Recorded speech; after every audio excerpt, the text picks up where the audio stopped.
สวัสดีครับผมโดมจากบิลนะครับความสำเร็จคือคำที่ไม่ว่าธุรกิจไหนๆก็ใฝ่หานะครับคำถามคือจะทำยังไงให้ประสบความสำเร็จ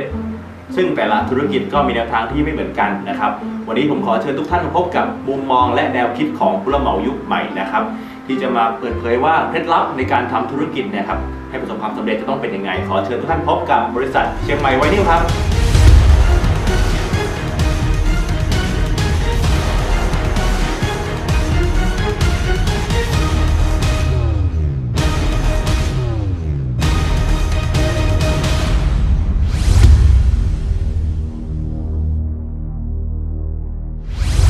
ครับผมสวัสดีครับผมภูวนาถนะครับเจ้าของบริษัทเชียงใหม่ไวนิล2009จำกัดนะครับตัวแทนประตูหน้าต่างอลูมิเนียมสำเร็จรูปยี่ห้อทอสเทมอันดับหนึ่งของประเทศญี่ปุ่นนะครับผมครับผมวันนี้เราจะมาชวนพี่วนาถคุยกันจะให้พี่วนาถแชร์ให้ฟังหน่อยว่าเคล็ดลับในการทำธุรกิจของพี่มีอะไรบ้างครับผมครับผม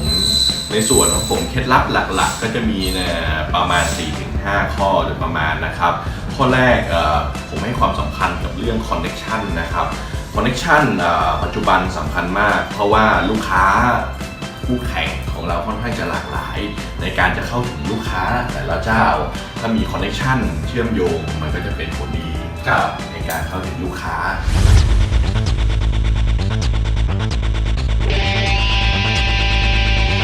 ส่วนที่2ก็จะเป็นส่วนในเรื่องของ Delivery ไม่ว่า Delivery ในเรื่องการส่งสินค้า Delivery ในการติดตั้งเราจะมีมาตรฐานแจ้งให้ลูกค้าในเบื้องต้นว่าสินค้าจะมาถึงใช้เวลากี่วันใช้เวลาติดตั้งกี่วันเราก็จะพยายามรักษาเวลานั้นๆให้ตรงเวลากับลูกค้าครับผม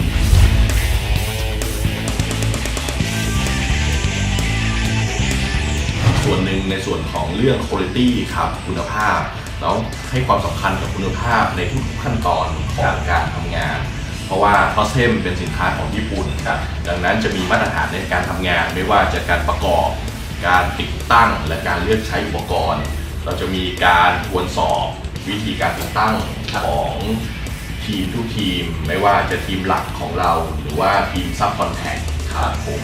ให้มีคุณภาพให้ตรงตามมาตรฐานของทอสเทมครับเพื่อให้การติดตั้งที่ออกมาสุดท้ายครับตอบโจทย์ลูกค้าใช่ครับ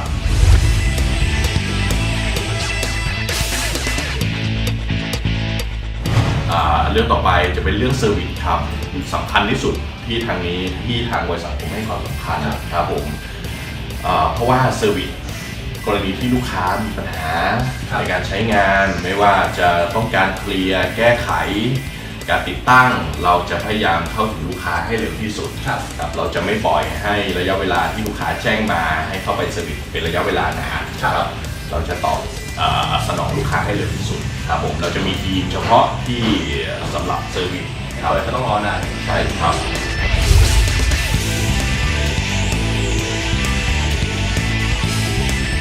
ก็อีกเรื่องหนึ่งในเรื่องของเทคโนโลยีครับผมเทคโนโลยีปัจจุบันนี้สำคัญมากเพราะว่าในการทำงานส่วนใหญ่เราใช้คอมพิวเตอร์ครับแต่ก่อนหน้านี้เราใช้คอมพิวเตอร์ในการเป็นแค่เก็บข้อมูลครับซึ่งการเก็บข้อมูลของเราค่อนข้างจะ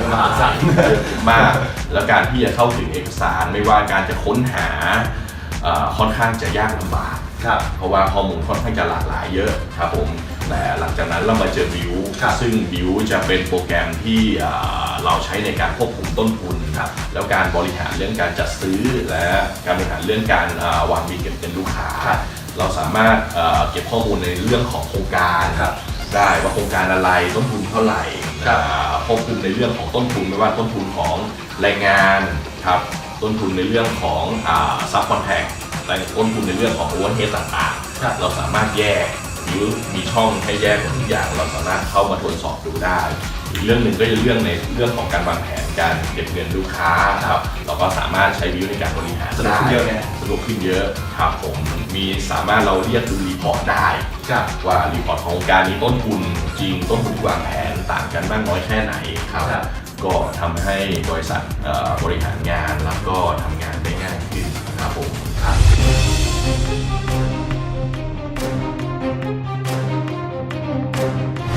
ท่านี้อยากจะฝากอะไรให้กับผู้รับเหมาทางบ้านไหมครับว่าเทคโนโลยีสำคัญยังไงครับผม ผู้รับเหมาส่วนใหญ่อาจจะเข้าใจว่าการเข้าถึงการใช้เทคโนโลยีมันทำให้ยากลำบากทำให้เหมือนเป็นส่วนเกินของการทำงาน แต่เมื่อเราได้ลองใช้แล้วมันจะทำให้ง่ายต่อการทำงานง่ายต่อการบริหารของเราเพราะว่าต่อไป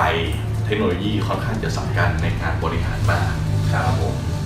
โอเค อันนี้ครับ ครับผมยังไงขอบคุณพี่วราชมากครับวันนี้ผมที่มาให้คำแนะนำกับบิวนะครับผมขอบคุณครับ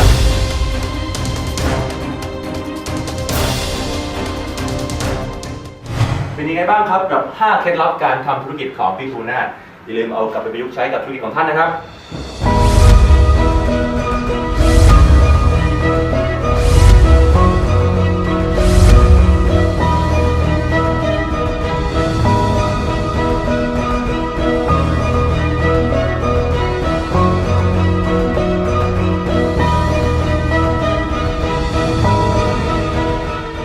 นี้ผมขอเรียนเชิญทุกท่านนะครับที่มีความสนใจมาร่วมงานที่ใหญ่ที่สุดในวงการรับเหมาก่อสร้างนะครับที่ชื่อว่ารับเหมาเฟสซึ่งปีนี้ทางบิวเองจัด2 วันเต็มที่แอร์พอร์ตลิงก์มักกะสันนะครับผม